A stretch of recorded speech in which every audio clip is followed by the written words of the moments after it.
Hello दोस्तों, स्वागत है आपका हमारे यूट्यूब चैनल पर। दोस्तों देखिए, मैंने पिछले वीडियो में ये टॉपिक थोड़ा बता दिया था। ठीक है, ये कि वर्ग आव्यूह का सगुणन खंडज। तो इसको मैंने जो है ये बता दिया कि ये फार्मूला होता है। तो इससे संबंधित मैं और जो है फार्मूले बताऊंगा कि एडजॉइंट ए का मतलब इसका फार्मूला और होता है। तो मैं एक एक करके सारा फार्मूला लिख देता हूँ। अगर टाइम थोड़ा बचेगा तो मैं जो है क्वेश्चन भी करा दूंगा। ओके, फिलहाल देखिए, तो इम्पोर्टेंट है तो लिखते जाइएगा।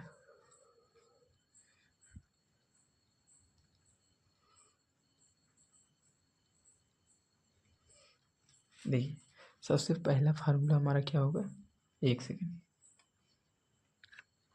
तो देखिए, सबसे पहला फार्मूला हमारा क्या होगा, एडजॉइंट ए या फिर ए डॉट एडजॉइंट ए। ठीक है, बराबर किसके होगा, बराबर होगा मॉड ए आई एन।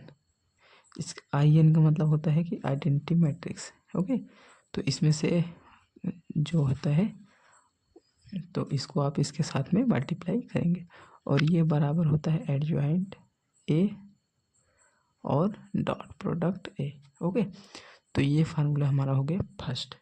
तो इसी तरह से दोस्तों हमारा कई फार्मूला है, तो देखते जाइए। दूसरा हमारा कौन सा होता है, ये तो हो गया पहला, और इसके बाद मेन। तो दूसरा होता है एडजॉइंट। ठीक है, ए लिखने के बाद एडजॉइंट ए बटे मॉड ए बराबर किसका होगा, आई एन के। ठीक है, आप देख रहे हैं इसको, मैंने सिर्फ इसको वहीं रखा है और इसको नीचे कर दिया, तो ये फार्मूला होता है। और इसी तरह से दोस्तों हम कहें कि ए इनवर्स यानी, तो देखिए अब यहाँ से मैं फार्मूला आपको बना के दिखाता हूँ। देखिए, अब हम क्या करेंगे, इसको वहीं पर रखेंगे, तो ये वहीं पर, फिर देखते जाइए। और इसको इधर, या फिर ऐसा कीजिए, आप इसको इधर मल्टीप्लाई कर दीजिए। ठीक है, जब इधर मल्टीप्लाई करेंगे तो क्या आ जाएगा, ए इनवर्स। ठीक है, और आई को आप लिखो या ना लिखो, दोनों बराबर है। तो एडजॉइंट ए और बटे मॉड ए। तो आप इसको अगर बेहतरीन ढंग से लिखें तो क्या हो जाएगा कि ए इनवर्स का फार्मूला क्या हो जाएगा कि ए अपान मॉड ए। ठीक है, और इसके बाद adjoint A, 1 upon mod A into adjoint A. तो ये दोस्तों होता है हमारा ए इनवर्स का फार्मूला।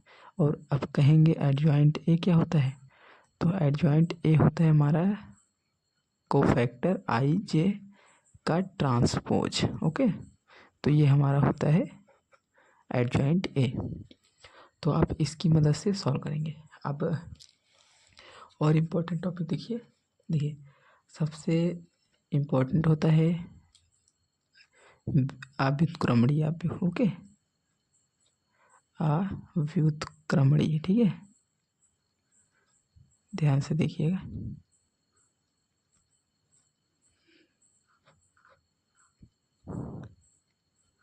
व्युत्क्रमणीय आव्यूह या फिर हाँ आव्यूह कह लीजिए। इसका कंडीशन क्या होता है दोस्तों कि मॉड ए बराबर 0। अगर ये हो गया तो हमारा मॉड ए जो होगा वह 0 होगा। इसको हम इंग्लिश में क्या कहते हैं, सिंगुलर मैट्रिक्स। ठीक है, सिंगुलर मैट्रिक्स, इसको ध्यान रखिएगा, ये एग्जाम में बहुत पूछा जाता है। और इसका सेकंड पॉइंट है कि व्युत्क्रमणीय आव्यूह, जब पहला अव्युत्क्रमणीय है, दूसरा व्युत्क्रमणीय। ठीक है, आप इसको हम नॉन सिंगुलर कहेंगे। ठीक है, नॉन सिंगुलर मैट्रिक्स। तो इसका कंडीशन होता है कि mod A does not equal to 0। तो ये होता है दूसरे का कंडीशन, इसको आप ध्यान रखिएगा। ठीक है, तो ये तो हो गए हमारे दोस्तों छोटे छोटे फार्मूले जो कि बहुत ही इम्पोर्टेंट है। ओके, तो अभी और है तो मैं और लिखाता हूँ, तो देखते जाइए।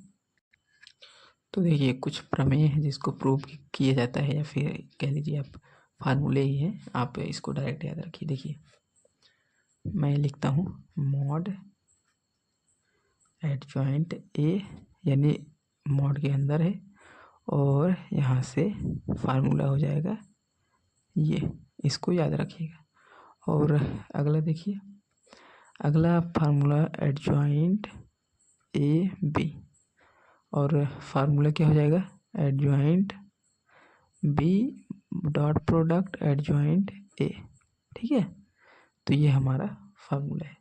और आगे देखिए, जैसे अगर एडजॉइंट ए और इसमें सिर्फ ए का ट्रांसपोज है तो बराबर हो जाएगा एडजॉइंट ए। आप इसको ऐसे लिख सकते हैं, ठीक है, अगर ऐसे दी है तो आप ऐसे लिखिए। और एक और देखिए एडजॉइंट, और फिर एडजॉइंट का एडजॉइंट ए बराबर हो जाएगा किसके, मॉड ए और n-2 ए।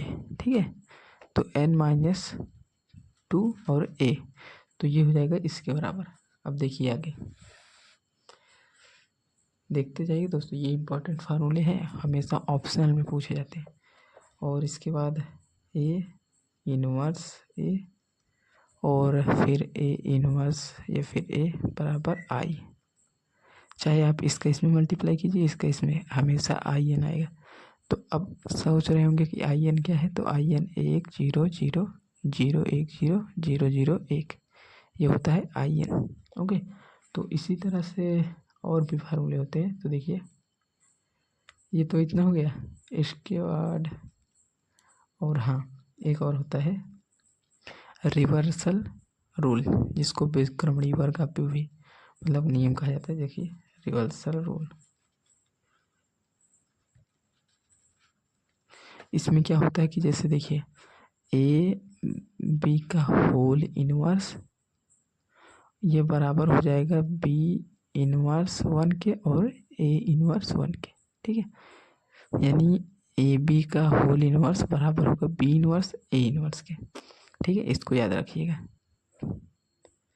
इस पे क्वेश्चन आएंगे।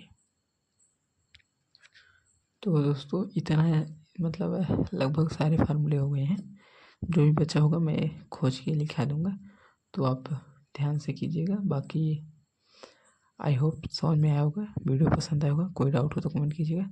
आज के लिए इतना ही रखते हैं, बाकी अगले वीडियो में मैं जो है क्वेश्चन की प्रैक्टिस कराऊंगा, अगर हो सकेगा तो आगे भी जो है करा दूंगा टॉपिक को। बाकी इतना ही ठीक है, 7-8 मिनट का वीडियो हो गया, 9-10 मिनट का, तो इससे ज़्यादा लंबा वीडियो मैं नहीं करूँगा। ओके, मिलते हैं नेक्स्ट वीडियो में, तब तक ध्यान से इस टॉपिक को नोट कीजिए, और अगर आपको किसी टॉपिक पर वीडियो चाहिए तो आप उसको भी कमेंट कर दीजिएगा, मैं इस पर प्रोवाइड कर दूंगा। ठीक है, मैथ में से। तो मिलते हैं नेक्स्ट वीडियो में।